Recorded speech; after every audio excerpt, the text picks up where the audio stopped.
Um, this is being recorded. And this Holy Week is our meeting during Holy Week and our last meeting before Easter. So it's a special meeting for preparing for Easter.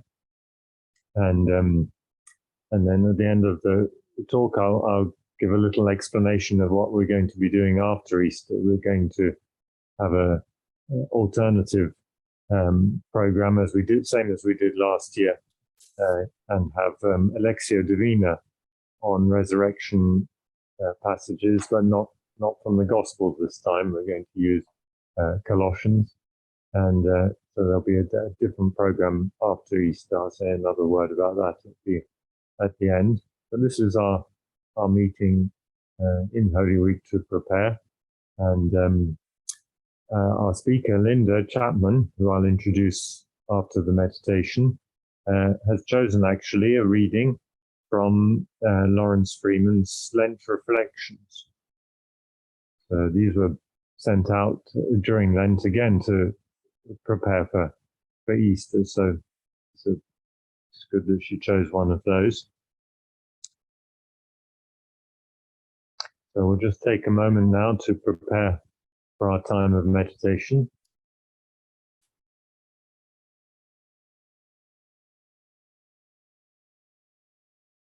O God, come to our aid. O Lord, make haste to help us.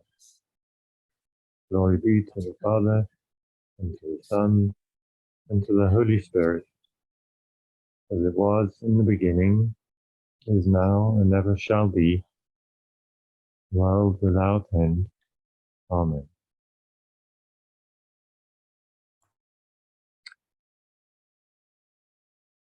From Lawrence Freeman's Lent Reflections. The simplest things in life are the most difficult. The most difficult to describe, to understand, to live. We long for them, but a simple desire can innocently develop a field of great complexity around it.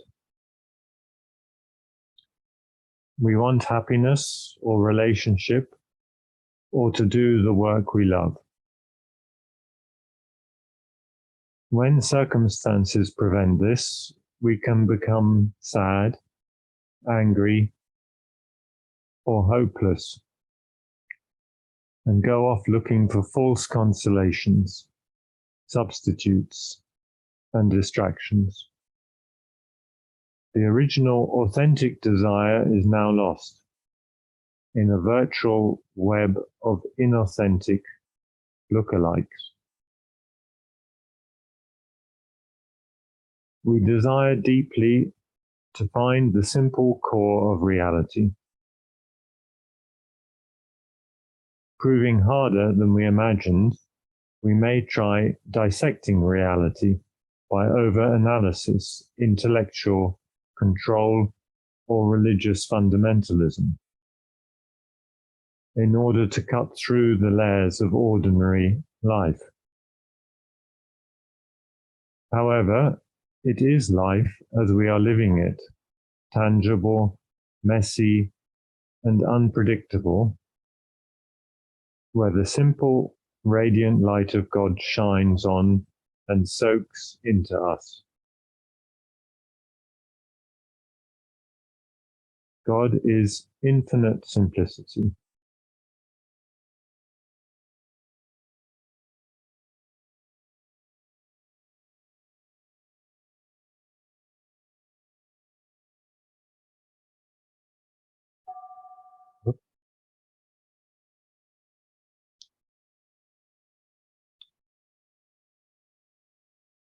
Oh,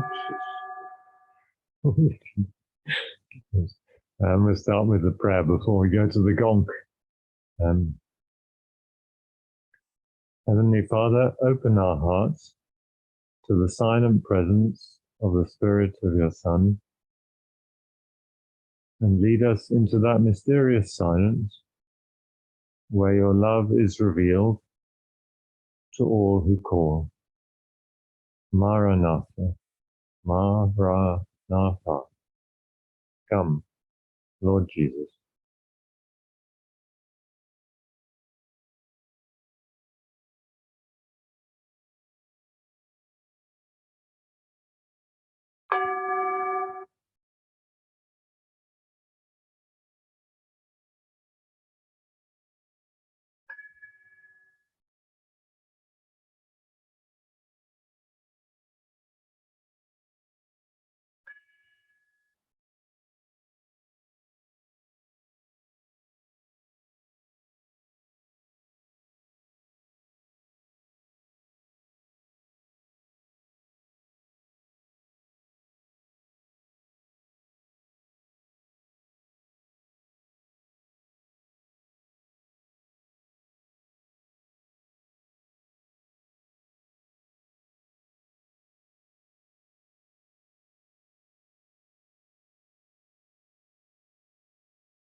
Good. So it's a pleasure for me to introduce our speaker today, Linda Chapman, who is an oblate of WCCM, retreat leader, spiritual director, and Anglican priest.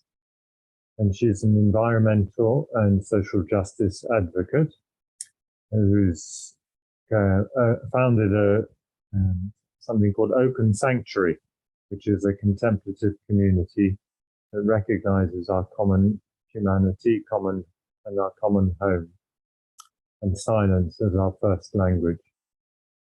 And Linda's speaking to us from New South Wales, Australia. I guess it's evening for her. It's very good of you to join us. She's chosen today a talk. I had to inquire as to what the first word meant. Share her reflections on a goshawk, a cat, and the weather. I didn't know what a goshawk was, but I've now found out. So I might leave you in suspense if you don't know yourself, and hand you over to Linda. Thank you, Stefan, and thank you for the privilege of speaking with this community. I will show you a picture of a goshawk shortly, but I just want to begin by acknowledging that the land that I live and work and speak from is the country of the Yuin people, and I pay my respects to the Walbunja people of the Yuin Nation and Aboriginal people throughout Australia, these lands now called Australia. The subject of my talk, the goshawk, the cat and the weather, comes out of an encounter with a goshawk.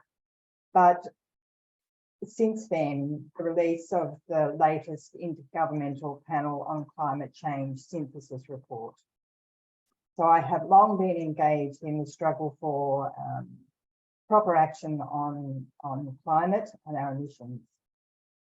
And this latest synthesis report is a really critical one. The IPCC report is disturbing, but it also offers a very slim window of hope. And you may know that Antonio Guterres, the UN Secretary General, says the 1.5 degree limit is achievable, but it will take a quantum leap in climate action. So these reflections come as I continue to think about the impact, the real life impact of climate. And of course, for us here in Australia, we lived through the Black Summer bushfires. People in other parts of the world, just north of here, lived through many floods, significant floods, as has been the case in Pakistan, big cyclones, big hurricanes. And more we're going to see these weather events. And so I want to, in the spirit of meditatio, really spend time with the way in which our practice of meditation and our meditation community can cope with, but also help and prepare for times of disaster. Hopefully, people won't live through them, but perhaps we will. I also want to acknowledge up front that I live through periods of grief for the landscape, the country, the earth. Here in this part of the world, we see burn scars, great tracts of land where the soil has been burnt, which means it can't regenerate. And so there are these tracts of land where the soil has burnt and what were once green trees remain burnt sticks. They may come back, but it will take a very long time. So in some respects, those scars are also burnt into our psyche and perhaps even into our bodies. And I just want to share that with people because I think we are living at a period of time when many of us experience this grief and this sense of lament for the cry of the earth. And to encourage people to pay attention to that and to tend to that. It's not some private neurosis or pathology. It's a very real thing. But we will also, of course, experience joy and hope. And I think our community, and the practice of meditation is a wonderful gift and source of hope and practical application. So I start with this encounter with the gospel. And I'm just going to share the screen and hopefully you can see a gospel.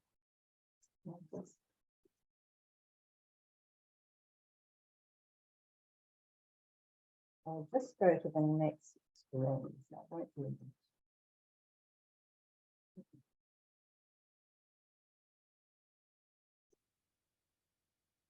Okay, we'll come back to the goshawk, the picture of the goshawk. I let the cat out for his morning run one morning, and I was attending to something in the garden when I heard a scratching sound. And I looked up to see a goshawk sitting on the roof of our shed. A goshawk is a hawk. This one was pure white. Males are always white. And I have never seen one up that close, certainly not where we live. So I was quite stunned by the proximity of this goshawk, a couple of meters away. And I stayed watching him for a few seconds. Then I just quietly moved away towards the door of the house and looked back, and the goshawk was still there. But then I noticed that our cat was sitting just below it, just under the cover of the shed roof. So I just quietly called the cat, and he moved out from under the cover of the roof, and before me, just a few meters away, the goshawk dived with his talons open just as the cat got under the house. I saw those talons open and the cat run under the house. This was a close encounter with a beautiful wild creature. And what struck me was the attention of the hawk, his presence, silent with the dignity of any wild creature who has not developed, to use Lawrence's words, a field of great complexity around itself. Reflecting afterwards, I thought that the presence of the wild, in this case the hawk, is pure, or perhaps simple, in that there's a sense of the absence of the noise, the inner chatter, and that field of great complexity that we find in and around ourselves, the human being. Pure and simple in that the attention of the wild creature is of necessity so focused, still, and not captured by the many desires and distractions by which we are captured. And in some respects, a wild creature may become our teacher. Just to be in close proximity to the hawk was gift. The sheer, silent isness of the bird stays with me as a reminder of an other, unadulterated consciousness. If we can't see the wild creature as teacher, perhaps we might yet develop a more humble awareness of the way in which our lives are interconnected with all creatures. For Indigenous people throughout the world, the presence of other animals, rivers, trees, rocks, and so on is part of a whole field of awareness of life, not just a backdrop to human life or a useful resource. The awareness of seamless relationship with all life runs in deep in original consciousness, and I think is essential for life to continue. The goshawk's presence was stunning. His alert stillness, strange otherness, the simplicity of a creature free of the egoic entanglement of the human being. The sense of the bird's wild dignity struck me powerfully. The dignity and silence of a wild creature who, unlike the human creature, isn't burdened by that complex of disordered and grasping desires that we develop and which are having such profound consequences for the whole Earth community. Creatures such as this goshawk. It's incredible, I think, to know that some people catch creatures like goshawks, catch them to hunt with them and to trade them. These birds who are bound perhaps reflect us more than we might like to see. We are captured so often by a culture that's lost deep connections with other than human life. We've lost our original connection, in other words, with the primordial silence from which we come and which we still, I think, sense in the wild. And I think that meditation can be a pathway to restoring that connection.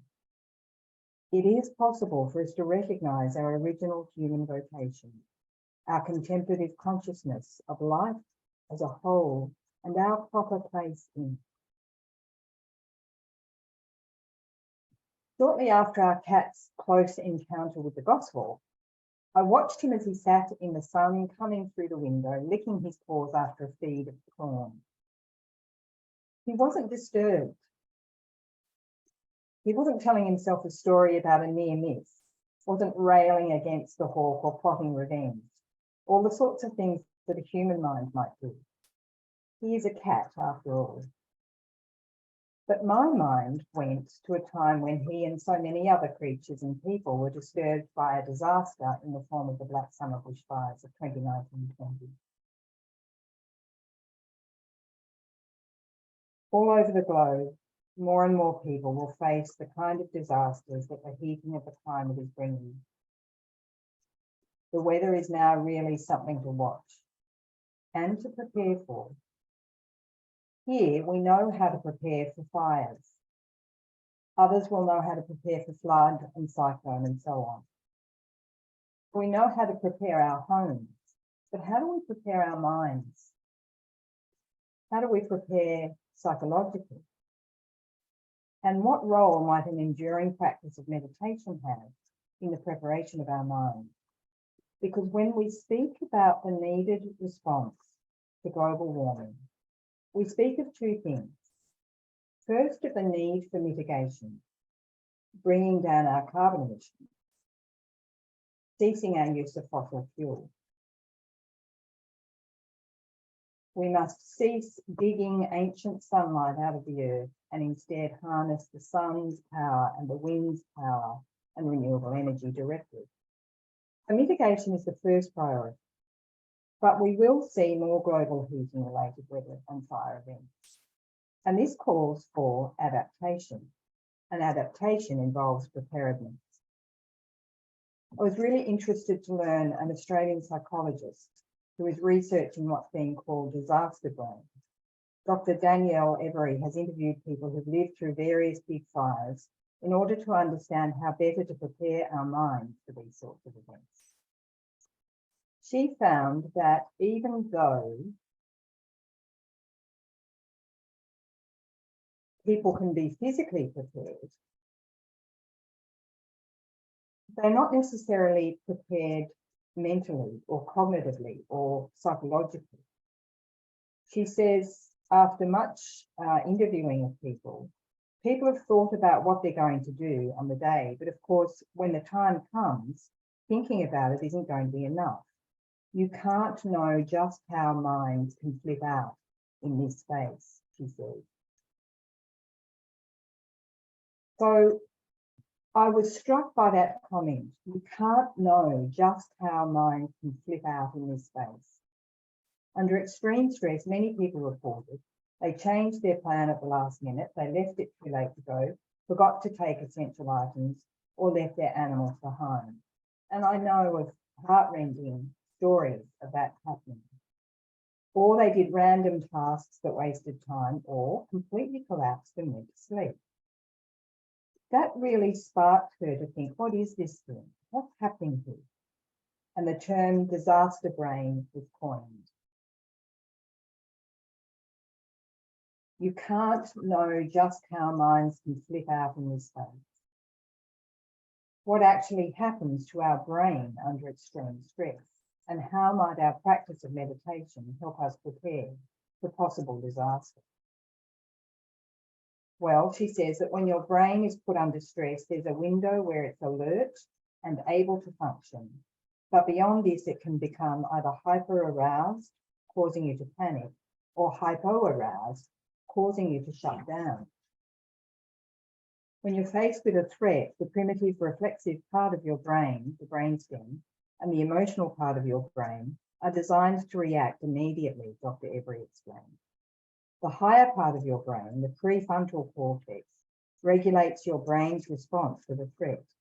It keeps you in that zone where you can still think quite clearly. So it's really important that the brain is connected in these times. He says, but when you've got a threat that is really overwhelming, we can actually lose this connection with our prefrontal cortex. And this, as you probably know, sends you into fight, flight, or freeze mode. And I recalled an instance of this from our own experience. My husband, Anthony, had stayed behind to look after our home with my brother, who was visiting from Sydney, despite my suggestion to him that it was not a good time for a holiday on the South Coast. Like many other holiday makers, he was one of those who had little idea of the risk we were confronted by. So when Anthony called out to him from the roof to point out that the fire was approaching from both the west and the north, my brother panicked, jumped into his car and took off. One of the very worst things you can do. He didn't get far though, because when he turned the corner at the bottom of the road, he saw the fire spotting onto the sand dunes, vegetation on the sand dunes of the beach. So his brain obviously went into flight mode. Dr. Every's research shows that people who are better prepared for disasters are, amongst other things, are mindful and able to stay focused. And this is what really caught my attention. People who are better prepared are mindful and focused. And of course, an enduring practice of meditation enables that state of mind. He says there are simple things like deep breathing, having a small object close by that is grounding, or being with someone who is themselves calmer than you are, so that you've got an emotional feedback loop between each other. Being able to keep your cool, stay connected in the midst of overwhelming bodily impulses to flip out is so valuable for people. He says we can teach anybody. I thought of another instance of just this. At the impromptu evacuation centre we'd set up in our church hall and the church, it became very clear to me that a practice of meditation has real world consequences in critical times. When the phone rang early in the morning telling us to leave because the fire had burnt quickly through the night towards us, I didn't realise that I'd be heading into town to hold a safe space for so many people and pets. Before I put our cat into his basket and into the car to leave, the phone started ringing with people asking if they could come into the hall. I got there, opened up the space and began to prepare, firstly by making pots of tea. Fortunately, we still had gas, so this was possible. People arrived, as you might imagine, in a stressed state, and tea always helps. By the second day, I'd put up a list of a kind of timetable of activities and a roster for helping with meals. And the list included meditation. There were two of us there who are regular meditators.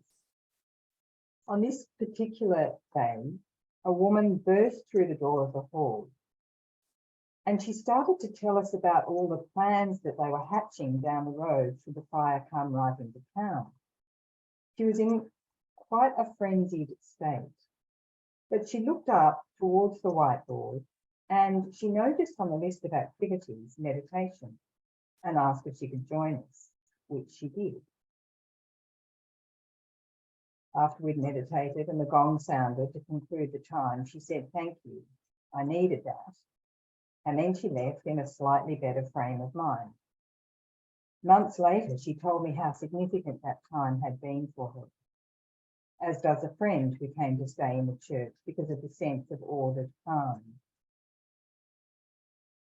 These remain significant images for me. The juxtaposition of the chaos, the constant sound of water bombers filling up from the river, the orange sky full of smoke, the helicopters, the general anxiety, the not knowing whether one's home was safe or not. That, juxtaposed with this little space that welcomed people, held and settled them. It reminds me of the wombats who let other creatures into their burrows underground for shelter from the fire. Meanwhile, our cat had found his own burrow in a cupboard in the parish office, where he remained for the most part until we could take him home. The reality of the world we human beings have constructed out of the great complex of desires we've propagated is that this construction is ultimately destructive. The wicked problem, as it's called, of the climate crisis is wicked because it has its roots in so much of what we do, just about everything we do, the way we live in the world as we've constructed it. The weather becomes, in some sense, a reflection of our consciousness, overheated and intemperate. Yet, what we see arising at this time is also the growth of contemplative consciousness through communities such as this one and others. And this matters.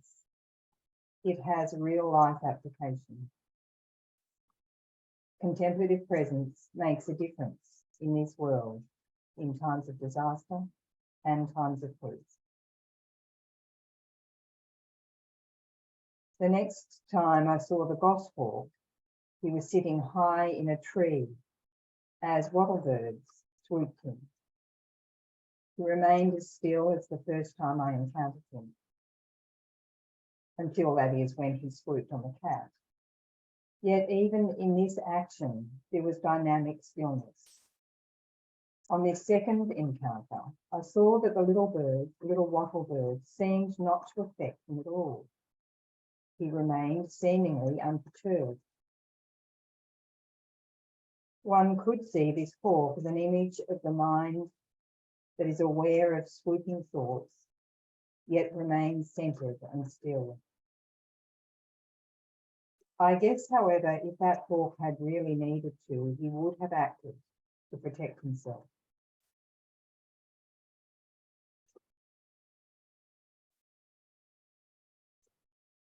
There is something about the action of a wild creature that has a particular economy of movement. There is nothing wasted. There is no great complex field of desires rattling around. The bird does what it needs to. Perhaps we might consider that economy of movement for ourselves. Acting out of a contemplative consciousness, both in times of disaster and in times of relative calm. The world needs contemplatives. The world needs climate action. And I love Lawrence's words that God is infinite simplicity. I hope that we will come to learn that we will simplify, that we will act in time, and that those things will be held together in love. Amen. Thank you.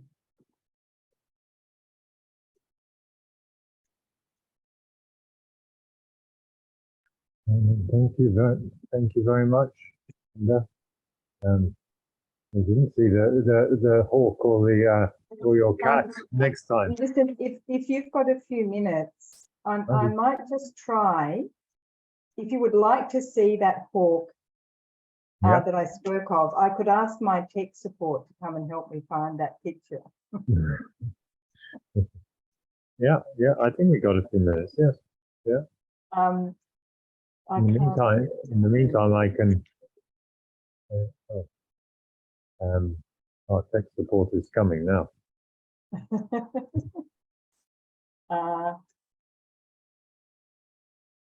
Yes, I think we won't be able to do it, but perhaps I can send it to you. I can send it another and time. we can send it out with the recording. The recording will be sent out, and we can have a picture with it.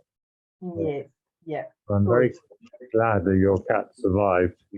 I'm pretty glad it survived too. Now I'm just going to try once more, because it would be really lovely for you to see. There it is. That is the goshawk. And that is it. That is the last time I saw the goshawk. Probably won't see it again, in a tree in front of our house on the edge of the ocean. And he's like a sentinel. He's keeping watch, or he could actually be Holy Spirit. But that's a gospel. Thank you.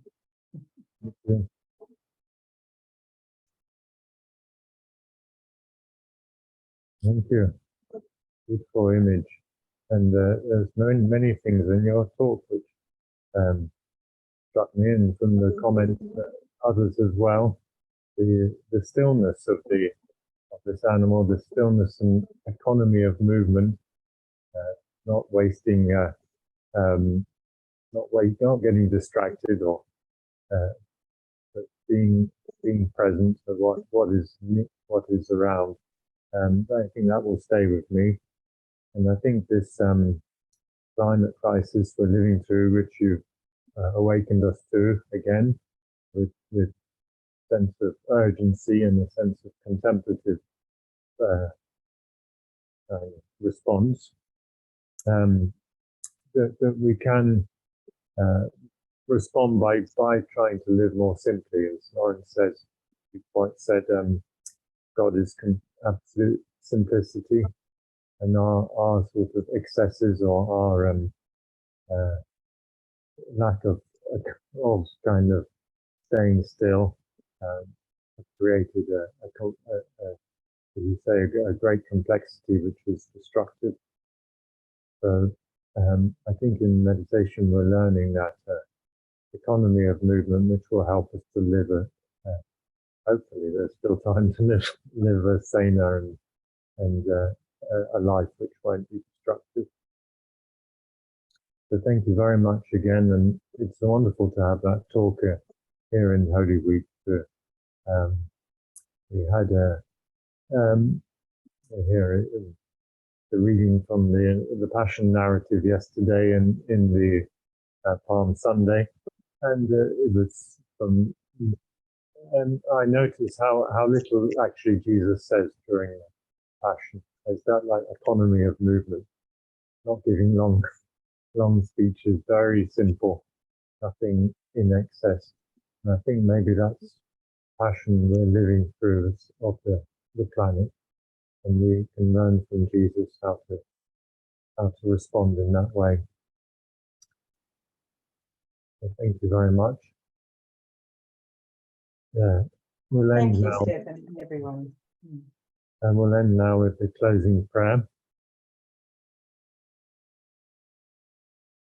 May the divine assistance remain always with us, with our absent brothers and sisters, and with all creation, goshawk, and the cat, and the weather.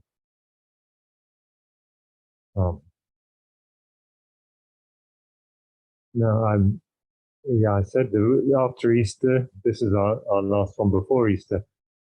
Actually, after Easter, we do have a speaker on Easter Monday, a wonderful Father Lawrence, who's going to giving us an Easter message on Easter Monday. So that's something to look forward to. But then after that, we will be going into this new Lectio format, which will be an opportunity for everybody to share. So there's no one speaker, there'll be a passage as we did last year, and then you who are part of Benedict's well will be the speakers. I look forward to that. And I'll pass back to Mary now. Thank you very much, Stefan, and thank you, Linda, for your inspiring talk today. Stefan's really done everything I needed to do, so he said our speaker next week is Father Lawrence. We've had one or two people coming in just in the last few minutes, so I think probably they're unaware of the fact that our clocks went forward an hour a couple of weeks back. So Benedict's well is an hour earlier or later, whatever. So check your time before you log on next week. Just check what the time difference is between wherever you're living and where we are in the UK now. We're on British summertime in the UK. Blessings and a graceful time for the rest of Holy Week. And we will join again next Monday in Easter Joy. Thank you all for joining us, and God bless.